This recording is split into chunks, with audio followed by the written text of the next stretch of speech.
క్రియ అధికారులకు తలనొప్పిగా తయారైందా? అందరూ తిరుపతి జిల్లాలోనే పోస్టింగ్ కావాలనడానికి కారణాలేంటి?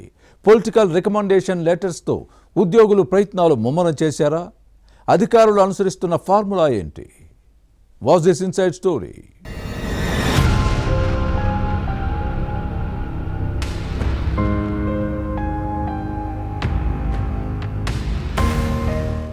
రెండేళ్ల క్రితం అధికారంలోకి వచ్చిన కూటమి ప్రభుత్వం రాష్ట్రంలో పాలన ప్రక్షాళనపై దృష్టి పెట్టింది. దీనిలో భాగంగా అన్ని స్థాయిల్లో ఉద్యోగుల బదిలీలు చేపట్టింది. ఈ క్రమంలోనే ఉమ్మడి చిత్తూరు జిల్లా ప్రాతిపదికన ట్రాన్స్ఫర్స్ చేస్తోంది. అయితే ఎక్కువ మంది సిబ్బంది తిరుపతి పరిసర ప్రాంతాల్లోనే పోస్టింగ్స్ అడగటం అధికారులకు తలనొప్పిగా మారింది. కొత్తగా ఏర్పాటైన తిరుపతి, అన్నమయ్య జిల్లాల పరిధిలోని కొంత భాగం గతంలో ఉమ్మడి జిల్లా పరిధిలో ఉండేది. దీంతో ఎక్కువ మంది ఉద్యోగులు తిరుపతి ఆప్షన్ ఇస్తున్నారు. మంత్రులు, ఎమ్మెల్యేలు, ఎమ్మెల్సీలు, ఎంపీలు సిఫారసు లేఖలతో దరఖాస్తు చేసుకున్నారు. ఉద్యోగులందరూ తిరుపతికి వెళతామంటే చిత్తూరు, అన్నమయ్య జిల్లాల పరిస్థితి ఏంటని ఆయా జిల్లాల కలెక్టర్లు తలలు పట్టుకుంటున్నారు. పాలనలో ఉద్యోగుల రోల్ కీలకం. దీంతో చిత్తూరు, తిరుపతి, అన్నమయ్య జిల్లాల కలెక్టర్లు మ్యూచువల్ ఉంటేనే ట్రాన్స్ఫర్ చేయాలని నిర్ణయించారు. సిబ్బందిని బ్యాలెన్స్ చేయడానికి ఇది కీలకమని డిసైడ్ అయ్యారు. ఎమర్జెన్సీ ఉన్నవారికి ఈ విషయంలో రిలాక్సేషన్ ఇవ్వాలని ప్రతిపాదించినట్టు సమాచారం.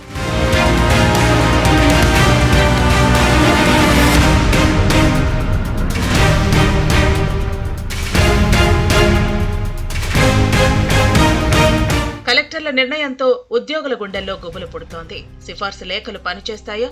అనుకూల ప్రాంతాల్లో పోస్టింగ్స్ వస్తాయా అనే డౌట్స్ ఉన్నాయి.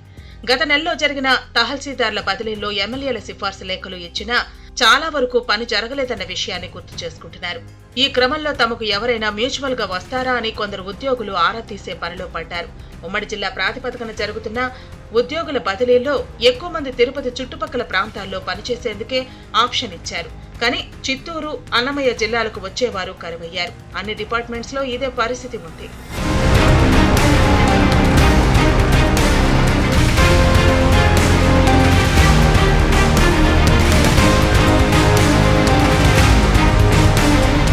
ప్రస్తుతం చిత్తూరు, అన్నమయ్య జిల్లాల పరిధిలో పనిచేసే వారిలో ఎక్కువ మంది ఇప్పటికీ తిరుపతిలోనే నివాసం ఉంటున్నారు. Up and down shuttle journey చేస్తున్నారు. ఇలాంటి వారిలో ఎక్కువ మంది తిరుపతి జిల్లాలో పనిచేయాలని కోరుకుంటున్నారు. అయితే గతంలో వైసీపీ ప్రభుత్వ హయాంలో జరిగిన బదిలీల పద్ధతిలో కాకుండా ట్రాన్స్పరెంట్ గా ట్రాన్స్ఫర్స్ జరగాలని కూటమి ప్రభుత్వం అధికారులను ఆదేశించింది.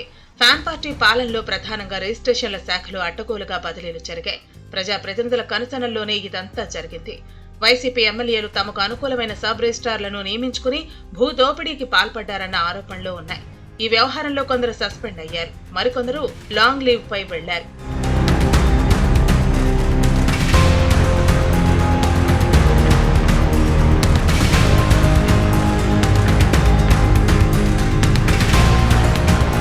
పారదర్శకంగా బదిలీలు నిర్వహించాలని కూటమి ప్రభుత్వం నిర్ణయించింది. తొలుత నిర్ణయించిన షెడ్యూల్ ప్రకారం ఆగస్టు 31తోనే ట్రాన్స్ఫర్స్ పూర్తి చేయాల్సి ఉంది. కానీ ఇప్పుడు సెప్టెంబర్ 15 వరకు ఈ ప్రక్రియను పొడిగించింది.